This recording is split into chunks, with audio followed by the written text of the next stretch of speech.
Join me, 48 Hours correspondent Erin Moriarty, on my podcast, My Life of Crime, as I take on true crime investigations like no other. This season, I'm looking into the labyrinth of crime and secrets within families. I'm cutting straight to the evidence and talking to the people directly involved, including investigators and the families of victims. Listen to My Life of Crime with Erin Moriarty wherever you get your podcasts. TIAA is on a mission. Why? Because 54% of Black Americans don't have enough savings to retire. So in collaboration with big-name artists like Wyclef Jean, TIAA released Paper Right, new music inspiring a new financial future. With 100% of streaming sales going to a nonprofit that teaches students how to invest. Stream Paper Right now and help close the gap.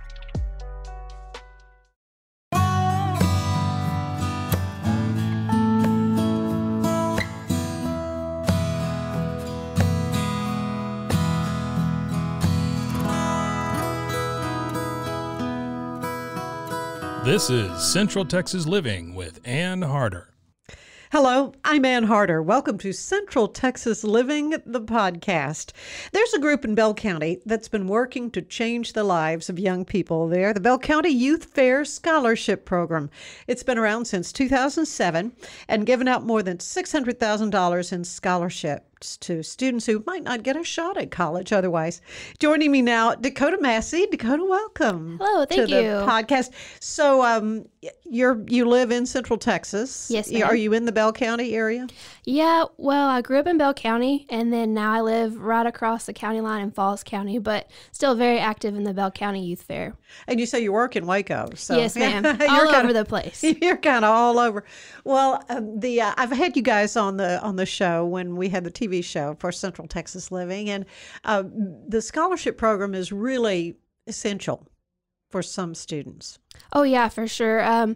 We give a wide variety of scholarships out every year, and every year we're giving more and more. And so it goes to kids who have been very active in the youth fair and in the county involvement. And then it goes to kids who really need that scholarship to continue their education at college. And so we get to see a lot of kids do great things with the scholarship program.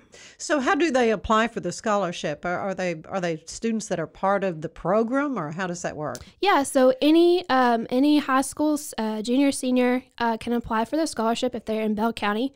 They have to be either a 4-H, FFA, or FCCLA, so either one of those, and they just do the application just like any other scholarship program. You find the application, you fill it out, and you kiss it good luck, and you turn it in. And you hope for the best. Well, you have a huge fundraiser coming up, and it's not for a while. It's in December, yes. But you've got a deadline coming up at the end of November for sponsorships and so forth. But it's going to be a fabulous evening. It's the Chisholm Trail Christmas Ball? The Chisholm Trail Christmas Ball. It's in December, that first weekend of December. It's a whole lot of fun if you've never been. We have dinner, we have dancing, we have a live concert. And then this year we are bringing back the silent auction portion, which we haven't done since I received a scholarship in 2010. So it's been a while, but it's going to be a whole lot of fun. So definitely come on out. Well, your headliner is Rick Trevino. Yes. He is going to be awesome and a very well-known singer. Yes, ma'am. Yeah, for sure. That's what everybody on the committee, there's only one person who knew who the headliner was. Oh, no, really? And it was top secret until the meeting the other night. And whenever she said who it was, everybody got super excited. I made that big announcement. Well, yeah, he's going to put on an amazing show. And, of course, it'll be there in the Expo Center. Correct. Which is a wonderful venue. I know a lot of folks are still kind of concerned about COVID. What kind of protocols are you going to have in place, or do you know? So we're going to, have the usual, come on in. We're going to have tables spread out. Of course, there's a dance floor, so you can spread out during the night. If you want to wear a mask, that's fine, but we're not going to make you wear one to come into the door. There is going to be eating that night, so of course, you can't wear a mask when you eat. So we'll follow some COVID protocols, but we're still going to have fun. Very good. Now, this fundraiser, this is part of a program, the Bell County Youth fair, right? Yes. And so this is a particular event that happens. When is it, during the Bell County Rodeo, or when does all that happen? No, so the Bell County Youth Fair happens in February. Okay. But this particular scholarship fundraiser happens in December. Mm-hmm. So if a kid gets the scholarship, it's typically because they're active in the youth fair and other events throughout the year. But the big fundraiser portion for it happens in December. Well, now, what kinds of things are they active doing for the youth fair? So it kind of depends. A lot of kids, of course, youth fair, you always think of the livestock showing, right? The heifers, the steers, Sure, the goats. yeah. But there's a whole lot more that goes on for the youth fair. We have photography, we have cooking, we have sewing. So it's not just the kids that are out there showing animals. There's other portions as well. Well, tell me a little bit about yourself. Now, you say you kind of grew up in Bell County, and you were part of this, right? So how did you get involved in the youth fair? Well, so I grew up in Bell County, and I was a member of Owennville 4-H and then Troy FFA. So I was both 4-H and FFA member. What did that mean for you? And you might need to explain that. I mean, I know what FFA is, but a lot of folks may not understand that. Right. So 4-H and FFA are youth organizations for anywhere between third grade and all the way up to your senior in high school. So FFA is always for high schoolers typically. They get more active in it because it's held at your school that you're involved with. But Still means Future Farmers of America? So that's what or everybody not? thinks. It It's doesn't not? anymore. Oh, really? It used to actually mean Future Farmers of America, but now they've gotten rid of that because it's so much more than just farming. It's a lot of leadership development, a lot of career paths that are not just Typically agriculture. Right, Yeah. exactly. So they try to get away from Future Farmers of America because you're not just a farmer. If you're in agriculture, you're so much more. Well, that's true. Yeah. So I was involved in 4-H and FFA. Involved in the And youth 4-H, fair. have they changed the meaning of 4-H? No. Is it kind of the same thing? Same really? thing. Yeah, it's the same thing, just a little bit different spin-off. Just like, with news stations, they're all doing the same thing, but they all have different channels. Got to have your own branding. Right, Yeah. exactly. So I was involved with that, did livestock, I did photography, I did wildlife programs. I mean, I did it all. What was your favorite thing? Ooh. I mean, I'm sure you get really attached to that critter. Did you do like big animals, big livestock, or rabbits, or what? Well, my family is in agriculture, so my family farms and ranches. All right. So I've grown up knowing that, animals are a food source. We can love them while we're here. We take care of them, but eventually they have to go, on Right. to bigger and better things. Right. So livestock was a big portion of my career in the youth fair, but I did the sewing, I did the photography, I did lots of cooking and canning, so I've done it all. So you got a scholarship. Where did you go to school? I went to Texas A&M. Very good. Whoop, as they say. Yeah. So what did you major in? I majored in agricultural communications, and then I had a minor in ag economics as well. So what is it people don't understand about agriculture? I mean, if your kind of your studies were in communicating. Right. So there's so many different things that people don't understand about agriculture, and that's part of my job that I have now is doing agricultural education. Who do you work for? Texas Farm Bureau. Oh, do you? Oh, I good. do, How yeah. wonderful, yeah. So I get to kind of experience that a lot now with what I get to do, and so it's been really neat to take my experiences growing up in agriculture and then applying them to things today that people, are always asking me questions at the different events that I go to about different things in agriculture. So being able to have those real life experiences to talk to them and kind of, walk them through the different scenarios of what their questions are. Right. And the challenges that farmers and ranchers face. Numerous. A lot of people don't really get it. I mean, and I know there are kids in school in Waco, Texas that think you go to HEB in order to get your food and don't think anything further than how that head of lettuce got there, the bag of carrots. Right. Anything. Yeah. It's really easy to kind of forget about it when we have a full grocery store and you just, oh, well, what are we going to have for supper tonight? Well, I want spaghetti. Well, I don't have any noodles. Okay, let's go to the store. Mm-hmm. So that is a convenience. Yeah, we're pretty spoiled too. For sure. So we take agriculture for granted a lot of times, but it's a huge backbone to our society. Did your family have the family garden? Did you eat out of the garden? No, You didn't. No. Okay. I remember we attempted to have a garden a couple times, but it got too close to the field, and the tractor driver just decided that was needed to be plowed up that day, and so we quit and Mom gardening. was real happy about that, I bet. Uh-huh. Oh, yeah. Well, and of course, and it is Texas. And you think back in the old days, and you know how many more conveniences our farmers and ranchers have now with the large equipment and so forth. And we think about the rustic days of, you know, horse and a plow, and the weather conditions here. I mean, Texans are pretty hardy people. Oh, yeah, for sure. I mean, right now the weather's finally starting to shift, but you know, it's cool in the morning and hot in the afternoon, and you know, it's not easy for us to decide what to wear, you know. At the morning, you got to put a jacket on, and then you shut it by the afternoon. Well, think about livestock that are out in the pastures right now. It's cold in the morning, and then they warm up during the day, and so it affects the cattle. Has to. We're watching for pneumonia right now just to make sure that their lungs are okay. So, yeah, weather affects us, and it's not just a simple, like, you put them out in the pasture, you forget about them. Oh, no, you got to keep an eye on them pretty good. So the role of the Farm Bureau, I'll ask you to put your Farm Bureau hat on. You know, what is its role for just the general public, and particularly for those people in agriculture?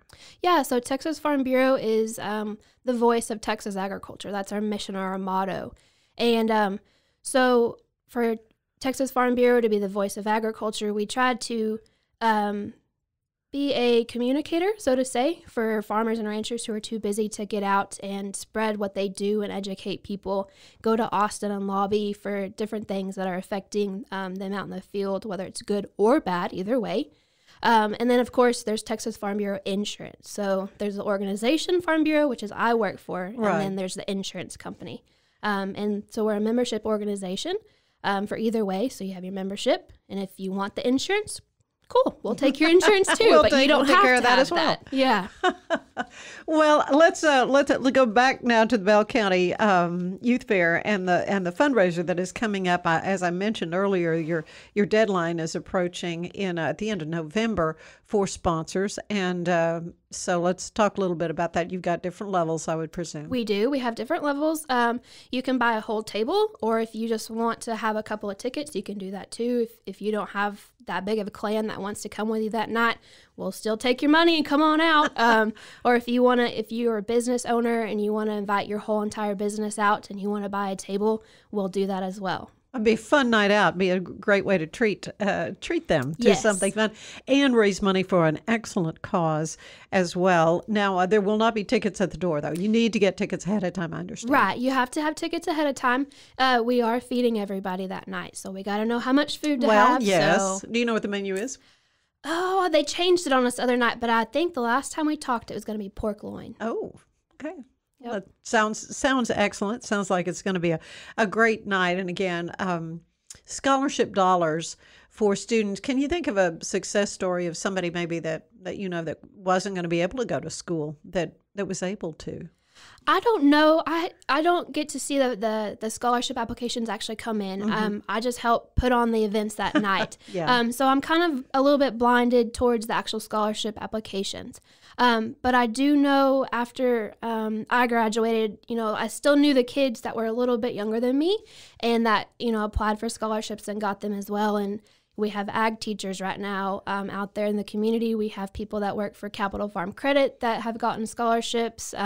So we have real estate agents. So we've got a little bit of everything, and not just in agriculture, but everywhere. And over the years, more than $600,000 Oh, yeah. have been awarded in scholarships, and that's really made a huge impact in individual lives. Yes. And last year, they actually raised so much money, or not last year, the year before, it got COVID canceled, but the year before we raised so much money that they decided to give an additional scholarship. Good. So every year the program is growing, and that's absolutely great. But I understand there's even more applicants. Yes. So the need more. is even, the need is even greater.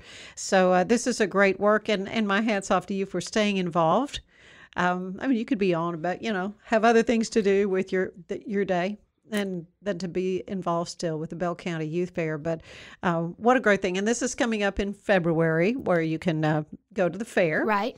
Check things out, again, at the Bell County Expo Center, I guess. Yep. And as I recall. And yeah, well, what a great thing it is. And I appreciate so much your time to visit with us. I like to end these visits, though, with a little questionnaire. It's similar to the one the late, great James Lipton used on his TV show Inside the Actor's Studio. And it's a long time ago. You may not remember that at all. But here's my take on these questions. What is your favorite word? Oh, man. My favorite word. I have a bunch of them. The one that pops into my head right now is gratitude. Good. That's a good word. I don't know. It means a lot Mm-hmm. in so many different ways. I like that word. Yeah, I do too. All right. What's your least favorite word? Oh. I don't know about that one. You seem like a very upbeat young lady. I try to be. Very positive. Yeah, Got I a beautiful try. smile. Okay. Yeah. I don't know about my least favorite word. Okay. I could probably, when I go home, I could pop one out for you. But right You'll now, think of one. I don't know. Okay. Well, what turns you on creatively or spiritually or emotionally? I think just my excitement behind something. If I'm more excited about something, I'll get all over it. But if it's like, well, I'll get to eventually, it doesn't like spark my passion, I guess. It kind of takes a little bit longer for me to get there. But we keep saying the word agriculture. Well, that's your world, kind of. Yeah, that's my world, and that's what gets me excited about things. So pretty much anything in that realm, I'll get excited about. Right. Well, what turns you off creatively or spiritually or emotionally? Too much pressure. Yeah. Yeah. Stress. We've got a lot of it Yes. in our lives. Yeah. Now, I think nowadays a lot more than what we used to. But yeah, too much pressure and too much, like, I don't know, thumb down on you, I guess, would do it for me. Yeah. What sound do you love the most? Quiet. Really? Yeah. I've started before I leave in the morning because, work in Waco and live in Eddy. So it's a big difference, right? So I've started going outside in the morning and just standing there for a second and just listening to nothing. And then I'm like... And then you hear there's a lot out there. Yeah. You think it's nothing, but you start hearing the owls that are still going, Yeah. and you hear the cows mooing in the background and you hear just the wind, going through the trees. And I stand there and I breathe. Okay, I'll go to work now. Oh, that's great. That's great. What is your least favorite sound? Traffic. Big time. Yeah. What other profession would you like to try?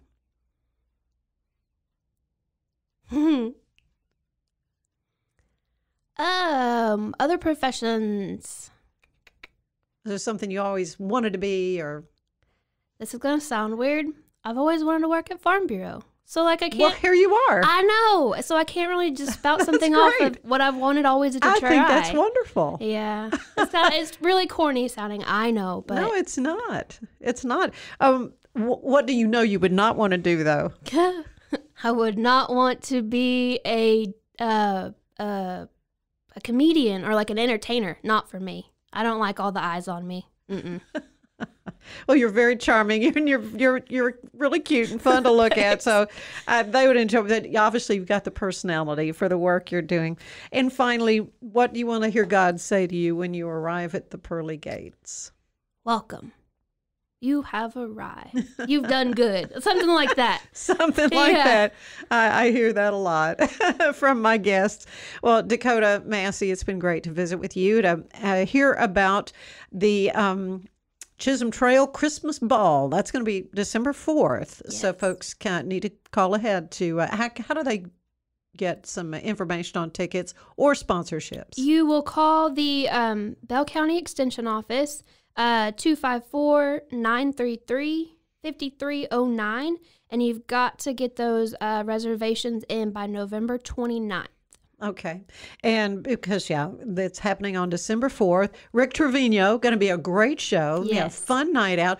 A lot of people, instead of buying a lot of things for Christmas, they want experiences.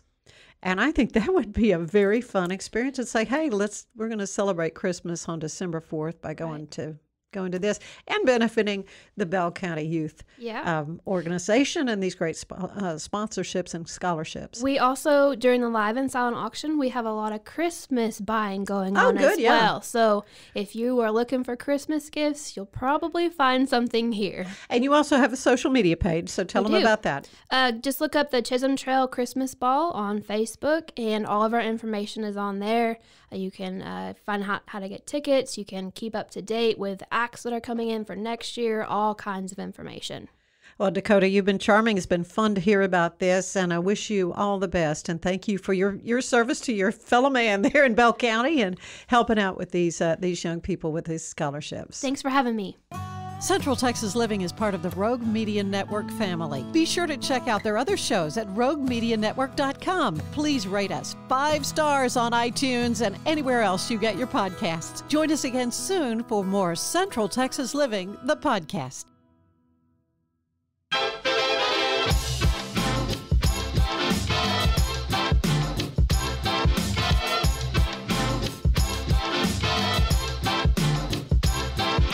Hello, and thank you for tuning into KNOW Waco. I am your host, Debbie, here to help you get in the know about Waco.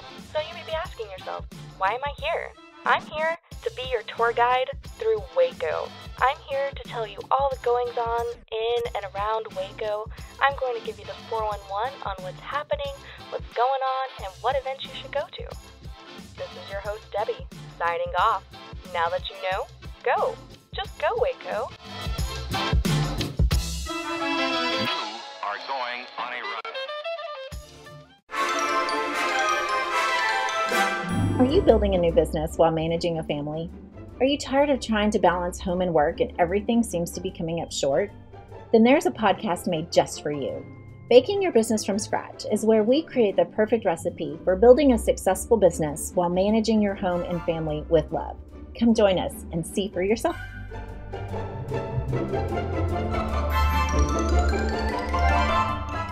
This has been a Rogue Media Network podcast.